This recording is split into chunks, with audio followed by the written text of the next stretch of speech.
Hello, Playboy. No, I don't want to kill him. He's your old friend, and also, I like him as well. You'll pay me big money? Okay.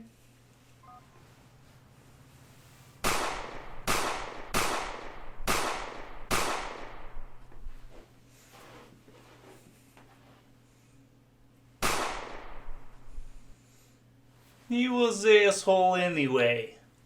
The Grand Theft Auto series needs no introduction. From its infamous portrayal of drugs, sex, and violence, to its most recent iteration becoming the highest grossing piece of media in all of existence.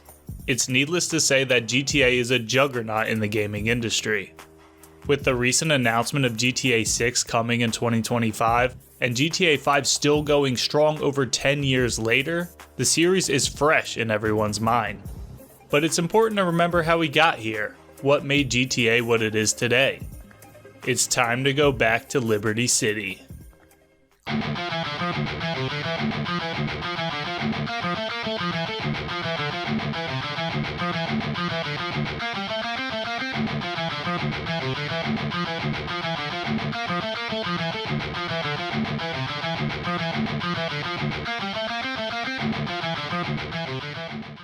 Grand Theft Auto 4 came out over 15 years ago, and while I remember all the buzz around it at the time, the truth is, I never played it.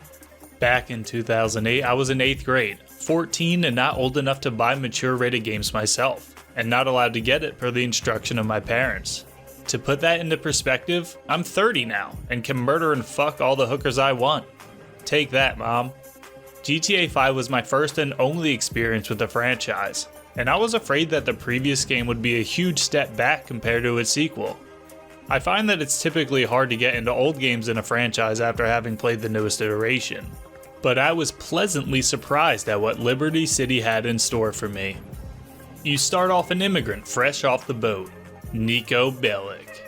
After surviving an unnamed war, you travel to America to meet up with your cousin who told you tales of a beautiful new land to explore, full of houses, women, cars, parties.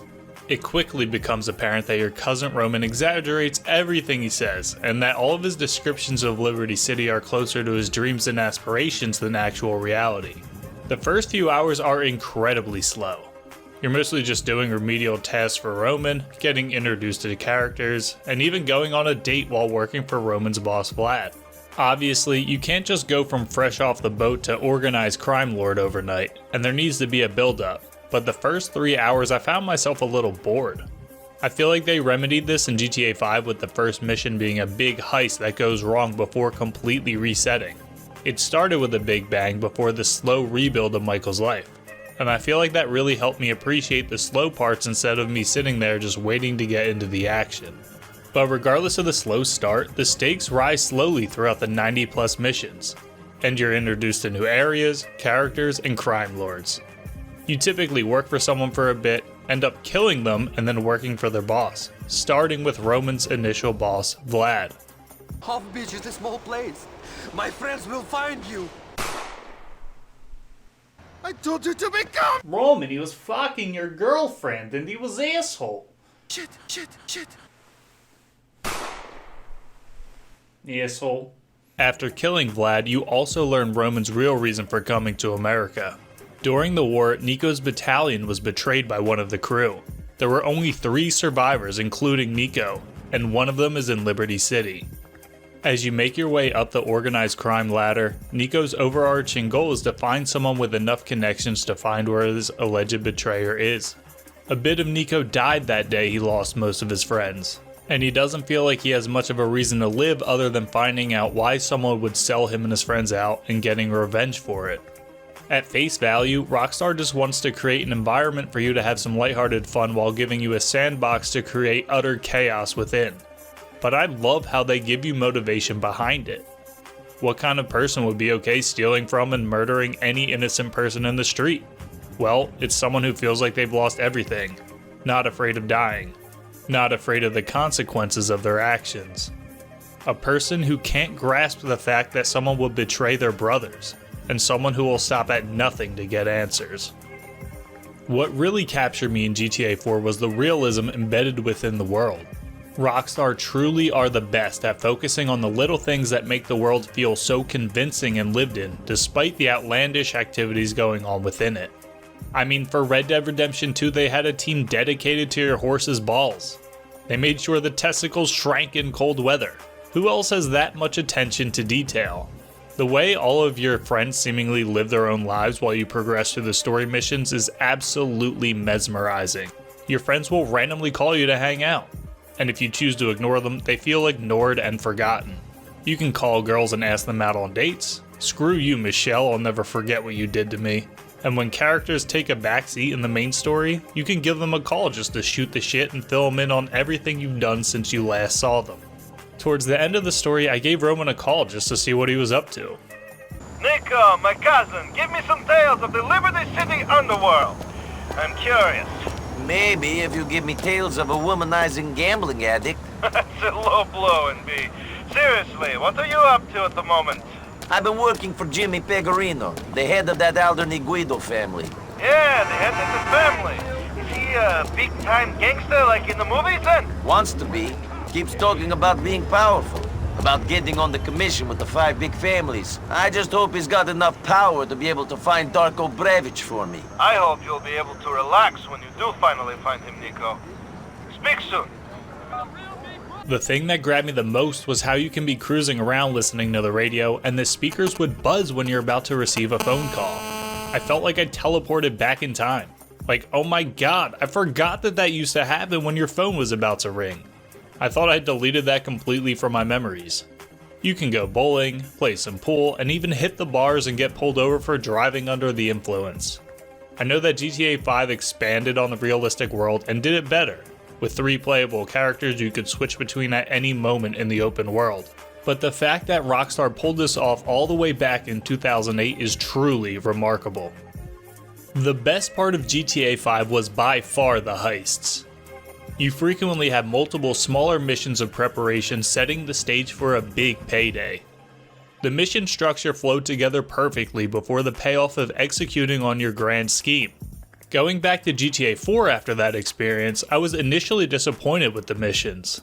Remember when I said I was bored for the first few hours? Well, that was because I felt like I was just given meaningless small tasks just for the sake of having mission objectives to do. But as I made it deeper into the game, I was pleasantly surprised that there are some bigger missions, as well as storylines that continue over multiple missions like the saga of retrieving the diamonds for Ray. The 3-leaf clover mission actually felt like I was in a GTA 5 heist.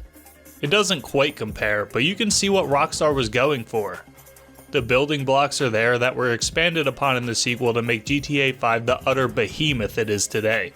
And is there anything better than listening to these 3 jackasses damn near yelling out their government names at the scene of the crime? Now listen, people. We're your friends. Me and me brother here. Why are you telling them we're brothers, you idiot? That's gonna make it hard for them to find us, isn't it? I'm trying to be honest with these people. We put them through a lot today. Fuck these people, fuck your cause. That shit's over.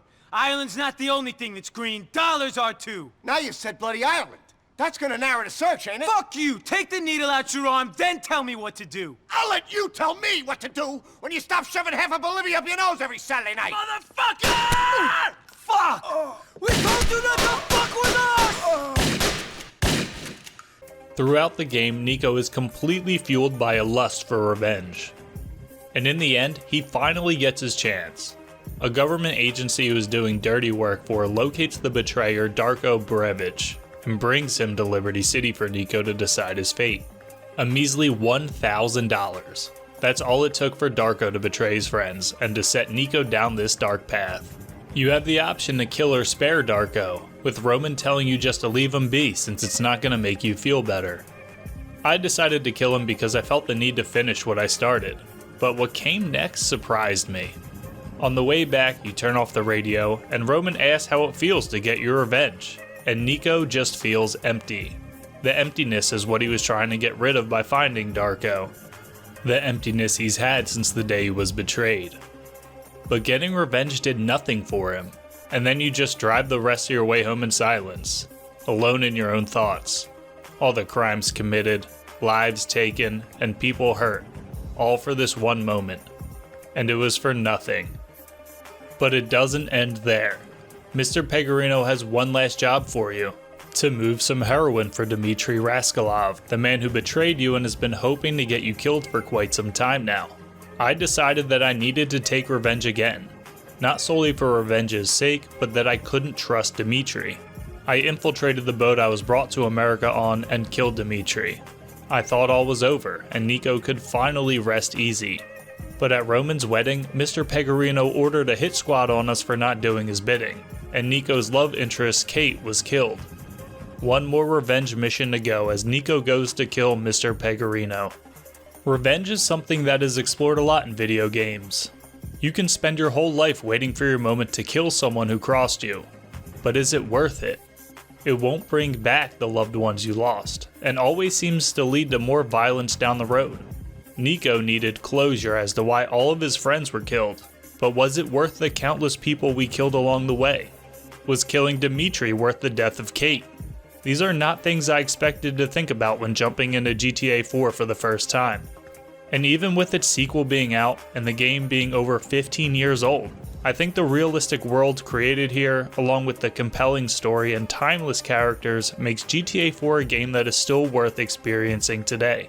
Video games can grab you for many different reasons, but for me, single player games are mostly about how they make me feel. And while GTA 5 is arguably a better game in every single way, this game had me walking around talking in a shitty Eastern European accent for 2 whole weeks. While I can't relate to Nico's struggles, he's a compelling character that I could live vicariously through. And that's what video games are for.